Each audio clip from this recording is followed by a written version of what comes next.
ভাঙা চোরা কাঠের ব্রিজ, আর সেই ব্রিজ দিয়ে ঝুঁকির যাতায়াত করতে গিয়ে ঘটছে দুর্ঘটনা। কিন্তু তারপরেও হুঁশিয়ারি প্রশাসনের। পূর্ব মেদিনীপুরের রামনগর বিধানসভার ৫ নম্বর মৈতুনা গ্রামে কবে মেরামত হবে ব্রিজ, উত্তর নেই কারো কাছে। ব্রিজ ভেঙে দুর্ঘটনা কবলে যাত্রী। ঘটনাটি ঘটছে পূর্ব মেদিনীপুর জেলার রামনগর ২ ব্লকের মৈত্রা গ্রাম পঞ্চায়েত অধীন কানুপয়ড়া হাটে।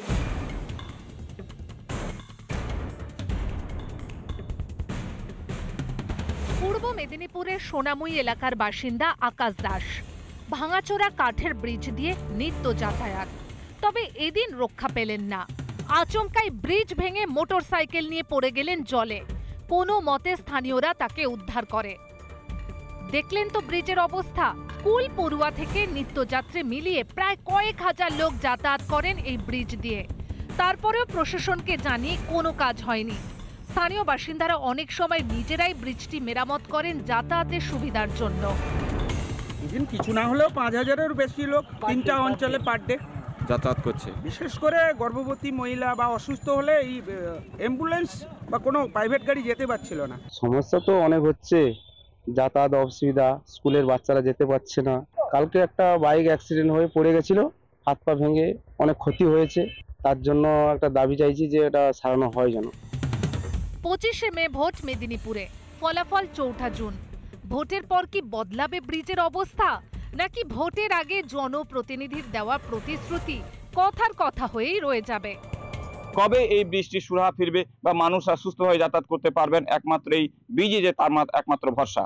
পূর্ব মেদিনীপুর রামনগর থেকে বিশ্বত পণ্ডা, রিপাবলিক বাংলা। দুর্নীতি, দুর্নীতি আর দুর্নীতি, আর ঠিক কত দুর্নীতির কথা শুনতে হবে তার কোনো ইয়ত্তা নেই। ঠিক যেমন কাকসায় ঘটেছে, রাস্তা তৈরি করলো এক গ্রাম পঞ্চায়েত, আর সেই রাস্তার ধারে ফলক লাগালো অন্য এক পঞ্চায়েত, যা দেখে চক্ষু চরকগাছ স্থানীয়দের। প্রশ্ন তুলেছেন রাজনৈতিক নেতারাও। দেখুন সেই ছবি।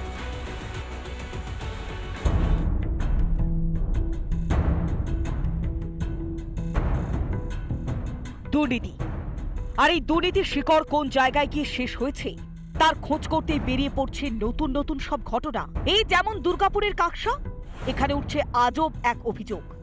কাকসা পঞ্চায়েত এলাকায় সংসদ নাম্বার ২৯, এখানে ১৮-১৯ বর্ষে অর্থবর্ষে ৪.৫ লক্ষ টাকা খরচা হয়েছে, একটা ঢালাই রাস্তা হয়েছে। তো আশ্চর্যের ব্যাপার, এলাকাটা হচ্ছে কাকসা গ্রাম পঞ্চায়েত এলাকা, সংসদ নাম্বার ২৯, কিন্তু দেখুন এখানে বোর্ড লেগেছে তিলকচন্দ্রপুর গ্রাম পঞ্চায়েতের বোর্ড এবং সংসদ নাম্বার ৮।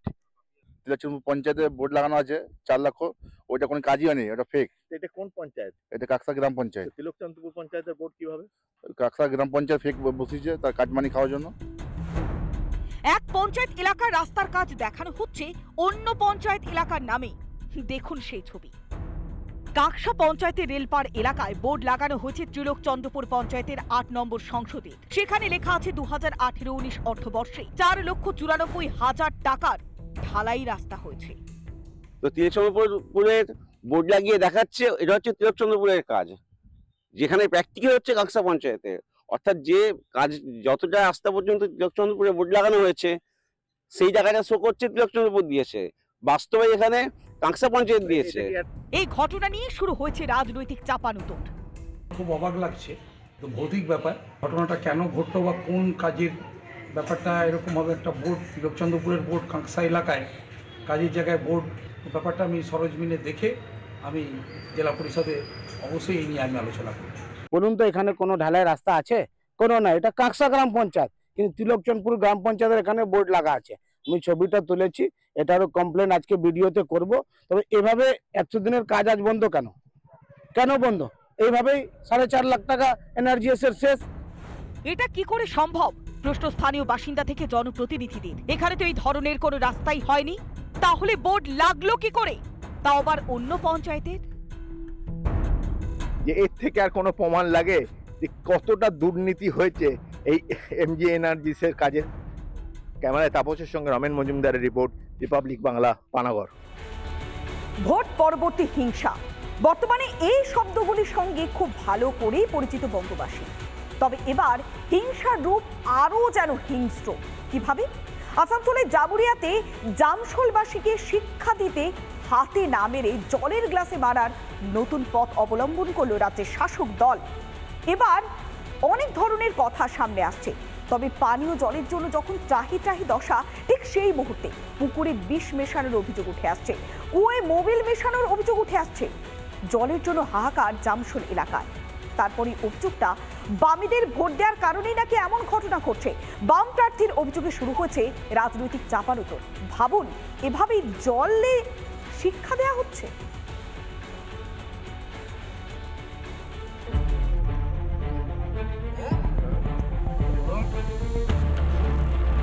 চরম গরমে ওষ্ঠাগত প্রাণ, দিকে দিকে ধরা পড়ছে জলকষ্টের ছবি। আর তারই মাঝে উঠে এলো এক ভয়ঙ্কর অভিযোগ। আসানসোলের জামুরিয়ার জামশোল এলাকায় দেখা দিয়েছে কৃত্রিম জল সংকট। পুকুরের জলে মিশে রয়েছে বিষ, কুয়োয় বালতি ডোবালেই উঠছে কালো মোবিল। এমনকি কেউ ভেঙে দিয়েছে ট্যাপ কলও। জল না পেয়ে হয়রানির শিকার গোটা গ্রাম। রাতের মধ্যেই ভেঙে দিয়েছে, আমরা সকালে উঠি দেখছি না কলটা ভাঙা। তারপরে কলটা যে দাঁড়ান ছিল তার সত্ত্বেও আবার রাতের বেলায় আবার ভেঙে দিয়ে চলে গেছে। ভোটের পরের দিনে রাতে পুকুরে চান করে সে মেয়ে ছেলেরা চান করে দেখেছে 10টার সময়, দুয়ারা খবর দিলাম আমাকে। হ্যাঁ, পুকুর বিষ ফেলা হবে। কত মাছ আপনার মারা গেছে? মাছ বহুত মারা গেছে, তলে তো বসে গেছে মাছ। যেমন নামাইছে কুয়োতে, তারপর দেখছি যে পোড়া মোবিল উঠছে বালতি দিয়ে, মানে রাত্রে কিছু ছিল না। কে বা কারা করলো এমন কাজ? সিপিএম কে ভোট দেওয়ায় হয়রানির শিকার হতে হচ্ছে গ্রামবাসীকে। বিরোধীদের দিকেই আঙ্গুল তুলেছেন আসানসোলের বাম প্রার্থী জাহানারা খান। এখানে পাড়াটা হচ্ছে আমাদের সমর্থন, ধারণা তারা তাদের ভোট বিপক্ষে যাওয়ার পর এখানকার মানুষকে সব থেকে বেশি হয়রান করার জন্য, গরমে হয়রান করার জন্য সেইখানকার কুয়োতে পোড়া মোবিল ফেলে দেওয়া হয়েছে। যদিও বাম প্রার্থীর অভিযোগ অস্বীকার করেছে তৃণমূল। এটা হয়তো কোনো পাড়াগত কোনো সমস্যা হতে পারে, রাতের মধ্যে বাতিটা কেউ করে দিয়েছে, এদের সঙ্গে পলিটিক্যাল কোনো সমস্যা নয়। আপনাদের অভিযোগ সম্পূর্ণ ভিত্তিক। এখন যে সমস্যাটা হয়েছে আমরা চেষ্টা করব যে এই সমস্যার সমাধান করতে।